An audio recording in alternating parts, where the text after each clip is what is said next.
Bonjour, bienvenue de retour sur ma chaîne YouTube. Alors, c'est ma première vidéo que je fais en français sur ma chaîne YouTube.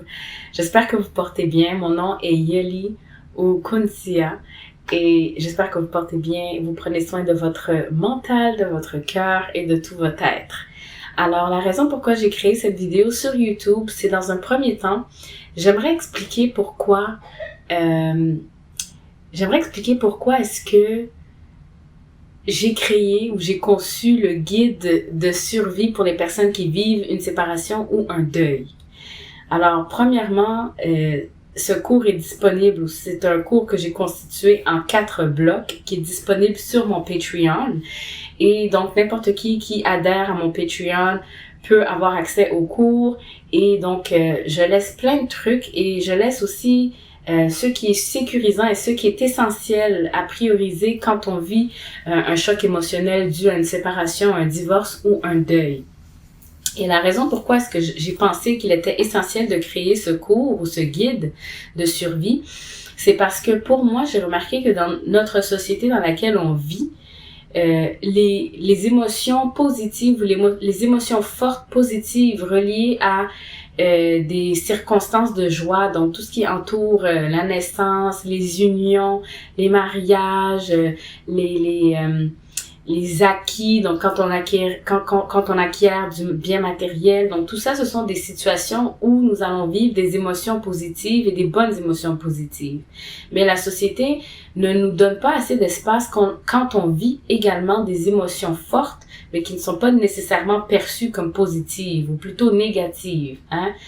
Et donc, je pense qu'il est essentiel pour nous d'en arriver à justement comprendre que toute circonstance enrichit notre vie. Pas seulement les circonstances où nous allons ressentir des émotions positives, mais les circonstances aussi où nous allons ressentir des émotions négatives seront aussi riches et bénéfiques pour notre développement personnel, pour notre compréhension de la vie, pour notre propre sagesse et expertise de qui est-ce que nous deviendrons en tant qu'humains tout au long de notre cheminement. Donc pour moi, il était essentiel que je puisse partager qu'est-ce qui a fonctionné avec moi quand j'étais dans une situation de crise, quand j'ai été diagnostiquée avec un choc post-traumatique dû à toute une période de choses que j'ai vécues. Donc pour moi, il était essentiel que je puisse constituer un petit guide de survie afin justement d'aider ceux et celles qui traversent des périodes dues à un choc émotionnel lors d'une séparation, surtout une séparation qui est inattendue, auquel on s'attend pas.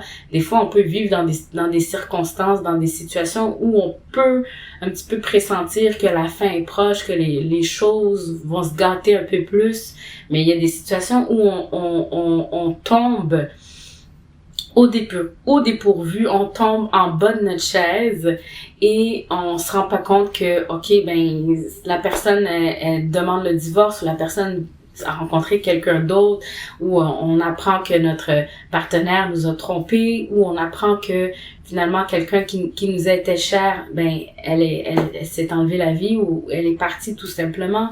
Donc, ce sont des situations réelles. Mais la société dans laquelle on vit ne nous donne pas assez d'espace et de temps pour vivre et absorber ces chocs. Souvent, la société dans laquelle on vit, quand on est dans une société de consommation. Donc, on est encouragé à consommer, que ce soit l'acquis de biens matériels, que ce soit l'acquis de biens ou de ressources humaines. Donc, quand on rentre en union avec quelqu'un, les mariages ici, c'est bien célébré, c'est bien vu. On aime ça inviter du monde, faire une grosse célébration, on dépense.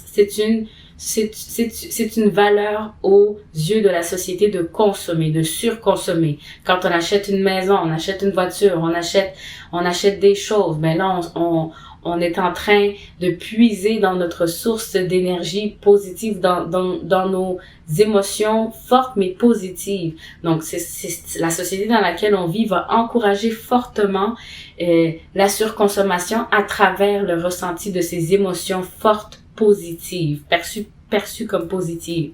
Donc, tout ce qui est à l'opposé, parce que oui, les gens vont continuer à nous quitter, hein? Les vieux deviennent plus vieux, les jeunes vont devenir plus vieux, tout ce qui entoure la mort, tout ce qui entoure la séparation, le deuil, la perte d'une personne, la perte de ressources quand on perd un emploi, quand on perd tout ce qu'on possédait et on doit faire faillite. Donc la société nous entoure, mais pour que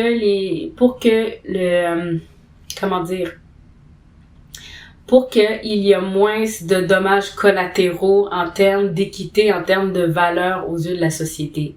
Mais qu'est-ce qu'il en est pour la personne qui vit ce choc émotionnel dû à une circonstance ou une situation qui est perçue comme négative? Hein? Toutes ces émotions négatives que l'on va ressentir, comme la culpabilité, de la honte, de la tristesse, de la frustration, toutes ces émotions sont également légitimes. Mais la société ne fait pas assez de place pour justement vivre un choc qui va nous chambouler dans toute notre vie. Donc, il faut qu'on s'équipe, il faut qu'on pense les choses autrement parce que on a vu très clairement dans notre société que les drames familiaux, il y en a toujours. Ça n'a pas diminué en nombre. Le niveau de violence augmente considérablement. On voit que les ressources sont de moins en moins disponibles pour la majorité de la population. Donc, oui, on s'en va dans une étape plus prospère dans l'avancement des choses, dans le temps, mais en même temps, il faut qu'on puisse reconnaître les failles. Et une des failles, c'est que le système nous entoure pas assez quand on vit un choc émotionnel dû à une séparation, à une perte de ressources valorisantes ou une perte d'une personne qui nous est chère.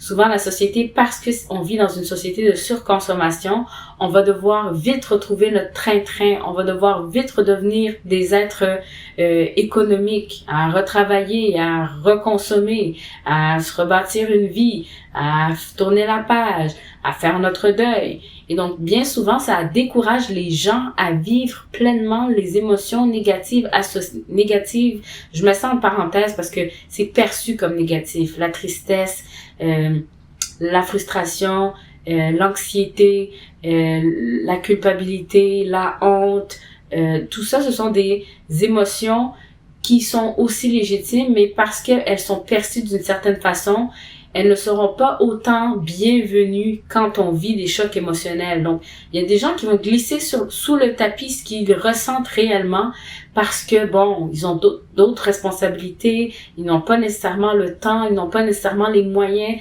de recevoir ce choc et de le vivre pleinement. Alors que une société qui est bien équilibrée doit autant entourer les moments qui favorisent les émotions positives que les moments qui favorisent les émotions négatives. Et cela veut dire que quand on vit des chocs émotionnels forts dus à un chamboulement dans notre vie, quel que soit ce chamboulement, il faut qu'on soit bien entouré pour le vivre. Ou sinon, on finit par tomber dans un trou et ça dure d'une certaine manière, et si on n'est pas assez outillé, on n'a pas les bonnes personnes autour de soi, ça nous déroute de notre destin, de où nous étions censés aller, et on finit par se retrouver à vivre dans ce choc émotionnel qui nous traîne de la patte et qui commence vraiment à devenir un nouveau cheminement de vie, où est-ce que là, on tourne encore dans les émotions du passé, les émotions négatives que l'on n'a pas bien digérées parce qu'on n'a pas eu le temps, on n'a pas eu l'espace, on n'a pas eu les outils nécessaires pour le faire. Et donc, c'est pour ça que j'ai conçu ce petit guide, justement pour nous aider à nous donner le temps et à nous donner cet espace pour vivre ces émotions, parce que ces émotions doivent être vécues, elles doivent être digérées, elles doivent être identifiées. Elles doivent être identifiées à la circonstance, aux choses qui nous ont fait mal, aux choses qui nous ont amené de la tristesse, aux choses qui nous ont amené de la culpabilité. Il faut qu'on soit capable de le dire avec des mots. Il faut qu'on soit capable de les nommer. Et c'est en faisant ce travail de nous donner cet espace-temps qu'on sera en mesure de digérer ces émotions et ensuite de faire un réel deuil sur le choc émotionnel ou la situation qui a causé ce choc émotionnel.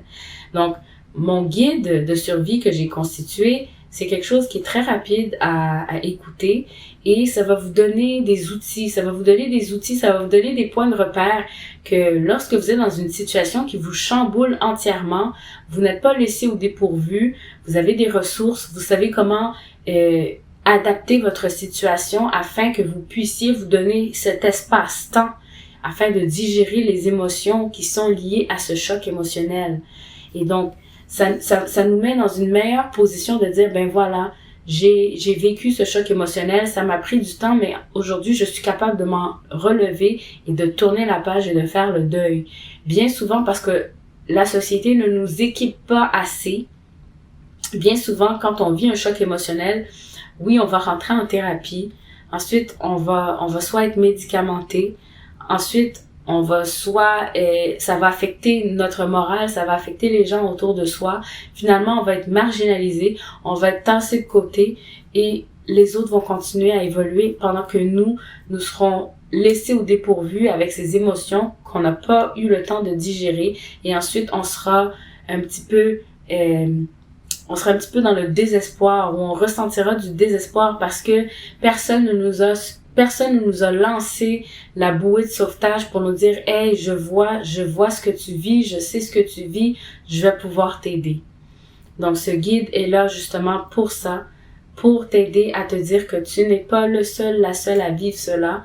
Et j'espère que ce guide va pouvoir mettre les choses en perspective dans notre façon de digérer nos émotions, surtout nos émotions négatives.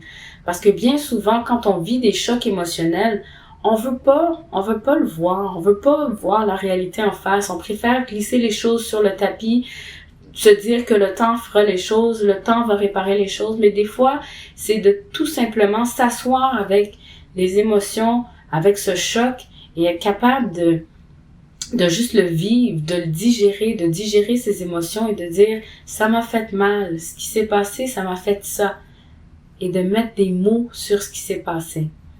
Donc, j'espère que ce guide vous sera tout aussi bénéfique que ça m'a été bénéfique. Je partage avec vous des outils que moi, j'ai mis en place quand j'ai vécu des situations qui m'ont choqué, qui m'ont choqué émotionnellement.